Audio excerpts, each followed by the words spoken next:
Welcome back to Chavano Outdoors, and today I'm going to be showing you everything I'm taking on an upcoming 3-day backpacking trip in the mountain.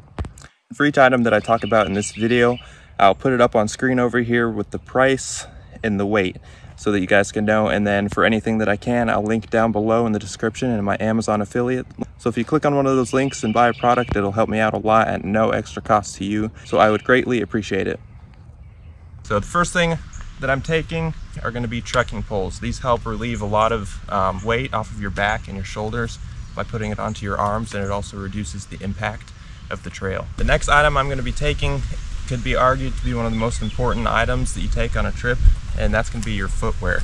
These are the Hoka Speed Goats. I believe it's the 5th generation. They're the trail runners, and I absolutely love them. They're not waterproof, but I'd prefer breathable and quick drying over waterproof, especially in the summer. And that's exactly what these are. I've worn these in water, and in about a mile hike back, they were almost dry. So they've got Vibram insoles on the bottom, which provides really good traction and stability on the trail. So the next item is going to be the backpack, and this is probably the second most important item. And another thing I want to mention is this is not an ultralight setup at all. I cannot afford that yet. So this is just stuff that I've either had or saved up for, and with the exception of my winter sleeping bag, I don't think I've ever paid full price for an item. So I've either waited for sales or got it off of Marketplace, or they've been gifted to me. So those are some ways that you can get some backpacking gear cheaper or even for free if you ask it for a gift.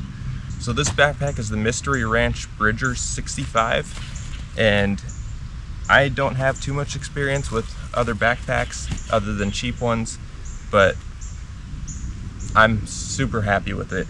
It's knocked it out of the park with comfortability and weight carrying. I even had a small issue on one of the shoulder straps with a tear, and I sent a picture to Mystery Ranch and told them what happened, and they immediately sent me out a replacement with no questions asked. So their warranty service is great, and they're known for making super high quality packs, hunting packs. They even make backpacks for the military, so you can trust these guys to carry a lot of weight. So starting on the outside of the backpack, I've got one smart water bottle over here, and then one on the shoulder strap, a third one on this other side pocket, along with my Grail Ultra Press, and this is going to be my water purifier. So you just pull off this bottom and fill up the reservoir, and then you stick the filter back on, vent the cap, and then just press it down to filter all the water. And it takes out chemicals, pesticides, viruses, heavy metals, anything you can think of. So this is a great filter. Again, not ultralight. You could obviously use something like the Sawyer Squeeze or Sawyer Mini. That doesn't have as fast of a flow rate, but I prefer something like this, especially where we're going on the Benton MacKaye Trail. It's known for not having that much water, so this can just allow me to be able to carry a little bit more. So that's 4 liters right there. So last thing I have here on the outside in the side pocket is going to be my camping chair. This is the REI FlexLite Air, and I haven't tried any other chairs out, but just from sitting in them in the store, this one actually seemed the most stable and least tippiest, so to speak, if that's a word. I don't know. But it was also the lightest and the cheapest one on the market. So the last item I want to talk about that's on the outside of the pack is going to be, two last items. First one is bear spray. So we're going to be in an area that's got not too many bears, but they're starting to appear more in that area. But this is always good to carry if you're going to be in an area where there might be bears. It's also something good to carry to have for self-defense. And the true last thing that I have on the outside of this pack that's on the shoulder strap is my Garmin InReach Mini. This is really good to have for satellite message, so you can text anyone no matter where you are if you have no service. And then the main reason to have it is for the SOS button. So you've got this button here, you just pull down this flap, and then you hold the button that's inside of there for like 20 seconds, I believe, and then it'll alert emergency services and send your location to them so you can get help. All right, so I'm going to move along into the brain of the pack here. It zips open. This brain is huge, which is one feature I love. So the first item in there is going to be the Sea to Summit water bladder. This holds 4 liters, and I believe they make a 6 and an 8-liter version as well. But like I mentioned earlier with the Grail GeoPress filter, we're going to be in an area that doesn't have a lot of water sources, specifically on the first day. So this is just a safety measure, just in case I have to carry some extra water in the beginning, depending on how the waterways look. The next thing on the top of my pack is going to be my toiletries kit and a Ziploc bag to keep everything waterproof. And inside of here, I've got my toilet paper inside of another Ziploc baggie. I've got a pair of tick tweezers, pairs of contacts so that I can see, another bag that's got some Q-tips, more contacts, a travel toothbrush, and a partially full tube of toothpaste. Then I've got my Castile soap, which is made by Dr. Bronner's, so it's a biodegradable, natural soap, safe for the environment. And then my trowel for digging cat holes to go potty in. And that is it in that bag. The next item is going to be in the top zipper pocket here, and that is going to be my headlamp. So that's something that you want to always have accessible, so you always know where it is, and then if it gets dark, you're not fumbling through your pack with your phone flashlight trying to find something. So this is the Nebo something, I don't know the exact name. Again, I'll put it up on the screen, but I really love this one. It's rechargeable with a mag charger, I believe they call it, and then it also comes off of here in case you just want like a standalone flashlight. And it's a super bright flashlight. I believe it goes up to 500 lumens with 1,000 on a setting that only lasts like 30 seconds, and then it's also got a flasher. Next item is going to be my Swiss Army knife. This is the only knife I'm bringing. There's no need to bring a big, huge bushcraft knife. This has got everything I need. It's got a big blade, a small blade, and then a couple of other can openers, bottle openers, the good old tweezers, and then a Phillips head screwdriver and an awl. And the last thing on the top of the pack is going to be a map for the area that we're going to be hiking in. Alright, so moving on to the inside of the pack, go ahead and open this up.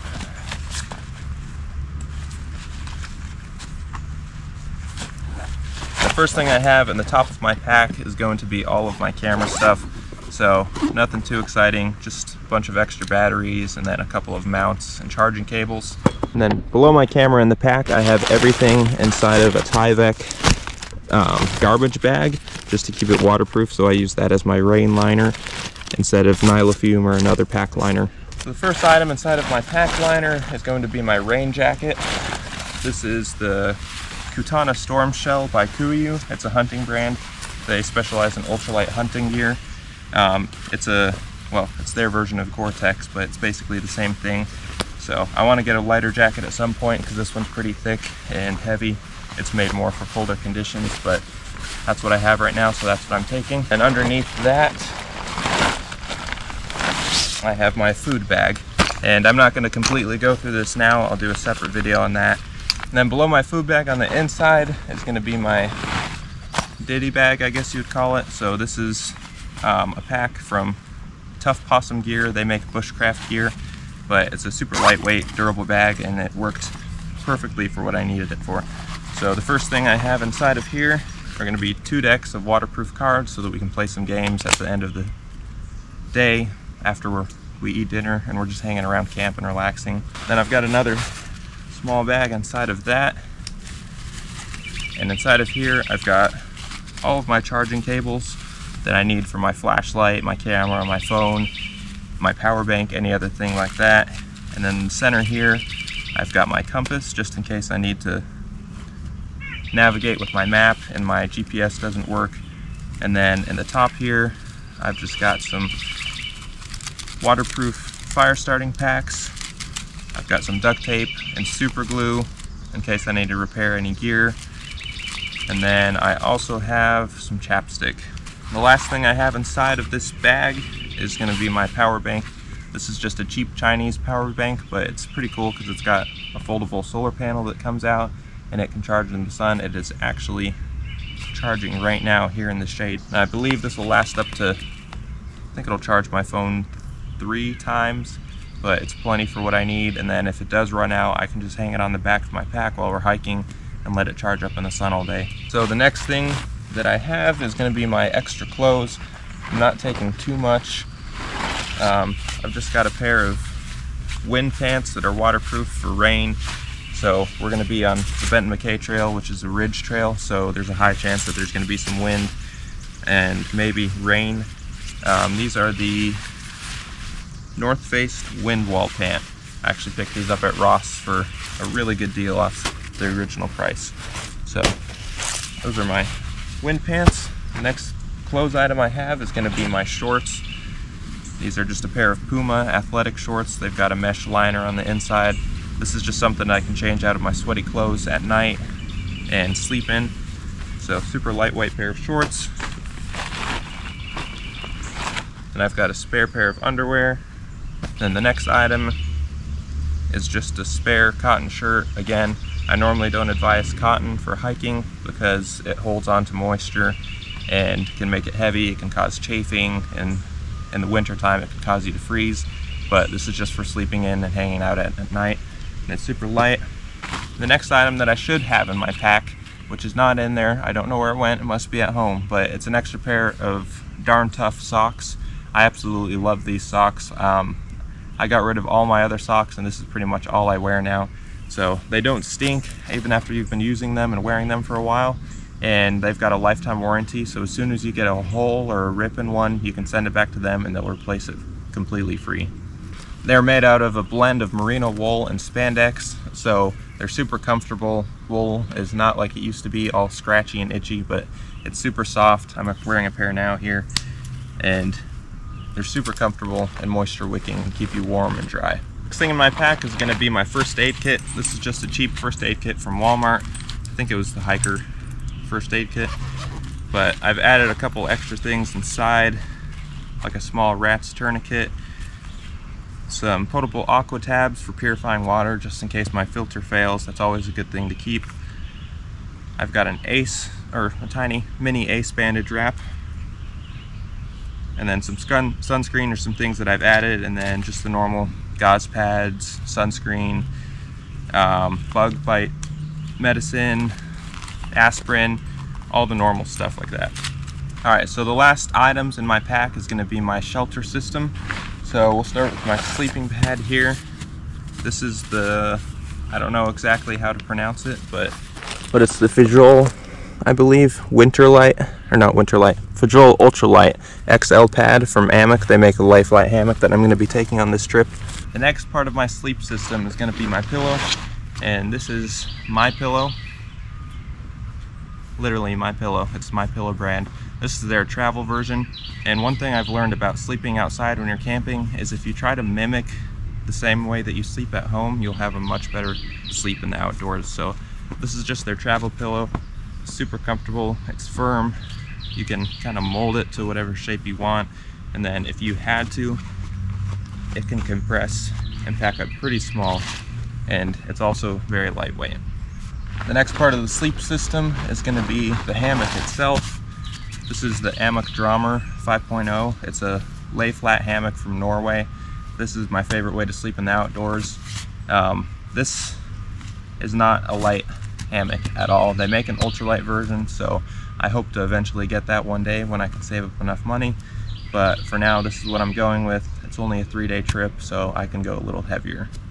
The next part of my sleep system is going to be the rain fly that goes over the hammock. So again, this is all part of the same system with the lay flat hammock. This is their Schold, I believe it's Schold 10 tarp, but it's designed in a specific way to cover the hammock, so it's got a longer foot end, and so it's kind of asymmetrical. But I've had this out in some tornadic storms and it's held up extremely well and kept me nice and dry. Found the socks I was talking about earlier. So the last item that I have got in the bottom of my pack is going to be my sleeping bag. This is actually a military poncho liner, or a Whoopee they call it. This is from a company called Whoopee Hoodie, and this will keep you warm down to about 55 degrees. If you've got some thermals on, it'll probably take you down a little colder, but it can zip up into a rectangle just like a sleeping bag.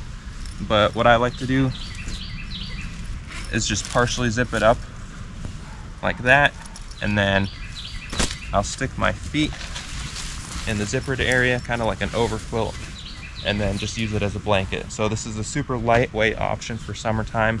This is plenty enough to keep me warm, especially right now we're having a heat wave in our area, so this will be plenty warm. Thank you guys for watching this video. I hope you enjoyed it. If you want to see more backpacking gear videos like this, or just gear videos in general, please like and subscribe to help me grow this channel. Drop a comment down below if you have any gear suggestions, or if you want to send me some gear. I would greatly appreciate that. I don't know if anyone would want to do that right now with how little subscribers I have, but if you do, please reach out. And until next time, stay in the wild.